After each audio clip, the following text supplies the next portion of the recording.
Good morning and welcome to Harbor Highlights. On today's show, we have reminders for Thursday and another club you may want to check out. We also have students sharing about the upcoming spring sports. This and more, so stay tuned.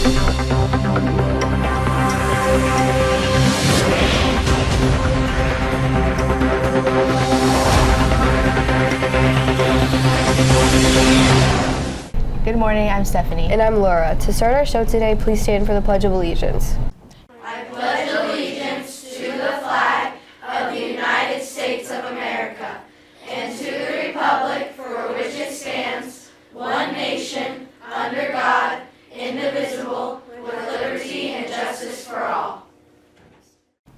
Thank you. We have quite an exciting week. Conferences are this week, Thursday from 1 to 4 and 5 to 8. Thursday, on half of the day, all grades are participating in an important activity to get you thinking about your future. Here's Ms. Morales with some helpful reminders and why this is such an important day. What would the day look like for 7th graders? The day is going to be really special because Macatawa Bay 7th graders will also be joining us. We will have a little bit of an extended homeroom time with 7th grade, and then there will be 4 rotations between 3 different career presenters, and each student is going to attend either a college session or go to the presentation by Careerline Tech Center. What will 6th and 8th graders be doing this day? So 6th graders are going to take part in the Extreme Reality Store, be given a career and a budget, and have to go figure out how much life really costs. We're hoping students will see how important it is to invest in their education so that they don't struggle when it's time to enter the world of work and support themselves. 8th graders, on the other hand, your day is going to be called High School Success Day, and there will be 5 rotations that you do that are all centered on some aspect of high school success. Things like, what is your schedule like? What is lunch like? How do you get involved? Also, there will be some information on Careerline Tech Center so that you know what classes are available there. So when you're juniors, you can go take those classes. There will be some reps from Hope College here to talk about how you finance your college education as well. And Mrs. Van Dam from the high school will be here to talk about IB and AP classes, which is pretty important when you're planning your high school schedule. What are the expectations for all grades? So 6th graders need to understand that we have many volunteers coming to put on the Extreme Reality Store Day. And so listening during large group presentations is going to be very important. Taking serious the different stations that you are going to is going to be important. And really presenting and understanding that you are representing Harbor Lights on that day. This will be your first big career day event that you are doing, 6th graders. So we really hope that you will take it seriously and represent yourselves, your families, and Harbor Lights really well. 7th graders, we do ask that they dress up kind of in business attire for the day so that they are just in that mode of we're learning about the world of work and we're ready to go. Students in the 7th grade experience will have a worksheet that they are asked to complete, so they are kind of rating the presenters and really thinking about would they really be interested in that career. 8th graders also will have a writing assignment that they are expected to complete that day, and also too, keeping in mind all of our volunteers to the building need to feel respected, they need to feel appreciated, and we really want to make sure that they walk away thinking, wow, Harbor Lights is amazing, I would come back and volunteer here anytime. What are good questions to ask or not ask? Okay, so really thinking about the 7th grade experience, the Career Symposium, we don't ever want to ask someone directly how much money they make. It's okay to say, what's the expected salary range, or can you tell me what an entry-level wage is, or what an experienced worker wage is, but to be polite, we don't ever want to come right out and say to someone, how much money do you make? Like, it's just not a polite way to get the information you're looking for. And it's okay to want to know that, right? We all want to know how much different careers, are expected to make, but we want to be really polite in how we ask that. It's also really important that our questions show that we're interested in something. And it's okay to learn on Career Symposium Day that you are not interested in a career, but we always need to be polite. We always need to be respectful. So 7th graders' questions should center around the worksheet that they're going to be asked to complete. What do people in this career field do? Would you be interested in it? What education is needed for it?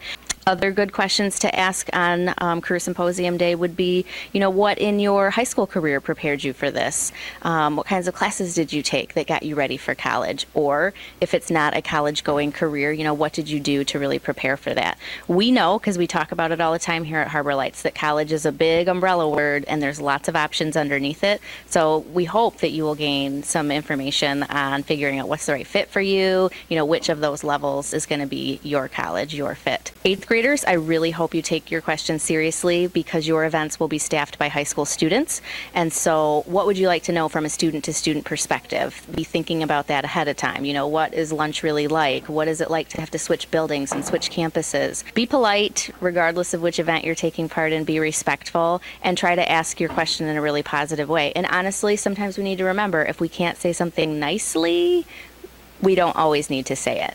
Why will students enjoy this? So I think 6th graders will really enjoy it because it is their first college career life ready day, and so they just haven't experienced it before. The volunteers that come typically bring some college swag with them, so that's kind of a bonus. 7th graders will probably really enjoy seeing their friends from Mac Bay since they do get to come over with us. And 8th graders, I think, are really going to like to hear from peer to peer what is high school really like.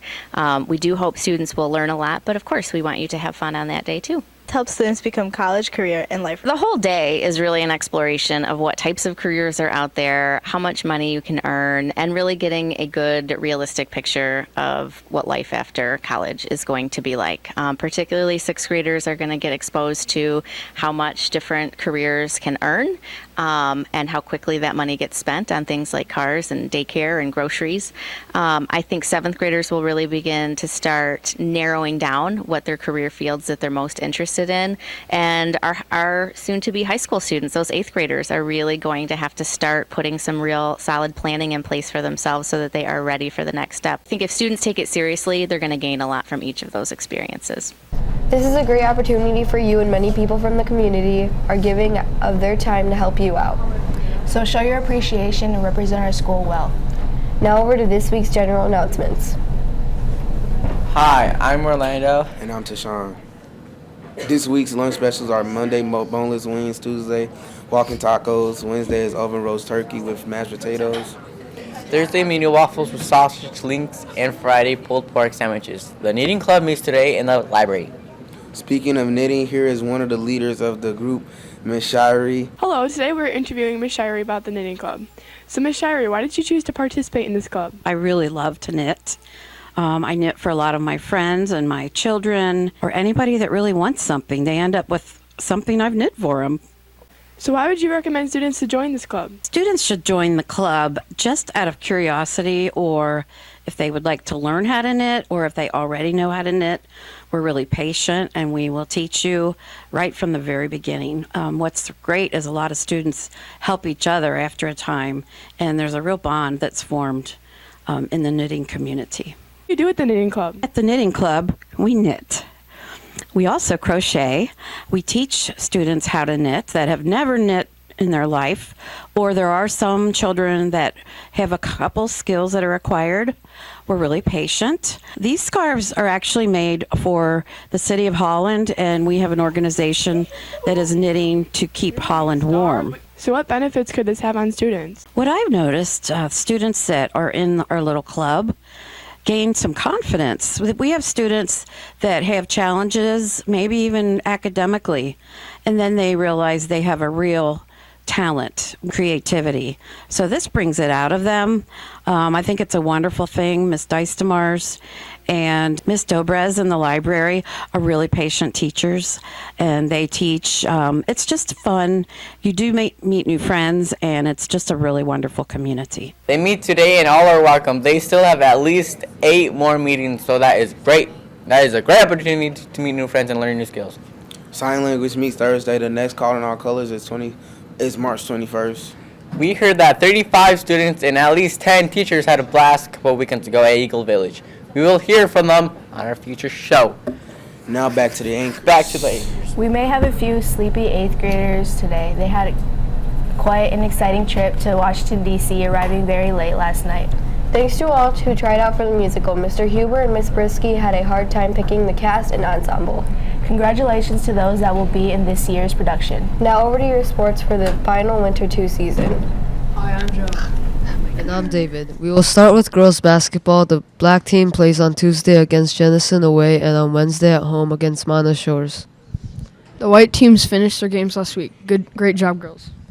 Boys swim and dive have their conference meet this weekend at Grand Haven. Good luck. The spring season starts next Monday. You need a Panther card to try out, which means you have physical on file and have paid the insurance fee. Here are students who did sports last year telling you why you should try out tracks, boys tennis, or girls soccer. What sport did you participate in last spring? I participated in tennis. What do you need to be prepared for tennis? You need the right clothing for tennis, and there aren't any tryouts, so then you'll make the team. Why do you encourage students to participate in tennis? It is a cool and fun after-school activity to do, and you can meet a lot of new cool people. What sport did you participate in last year's spring season? I participated in track and field. What do you need to have to be prepared for practice? You need athletic clothes and running shoes. Why do you encourage students to participate in track?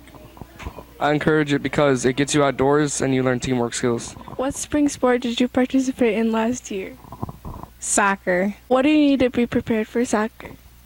For soccer, you need your cleats, shin guards, clothes, and socks. Why do you encourage other students to participate in soccer? Because you get to be outdoors and have fun. Next Monday starts practices and tryouts, so be there. Make sure that you get a Panther card if you are planning on participating in these sports. Thanks for watching our show. Have a great week. Bye.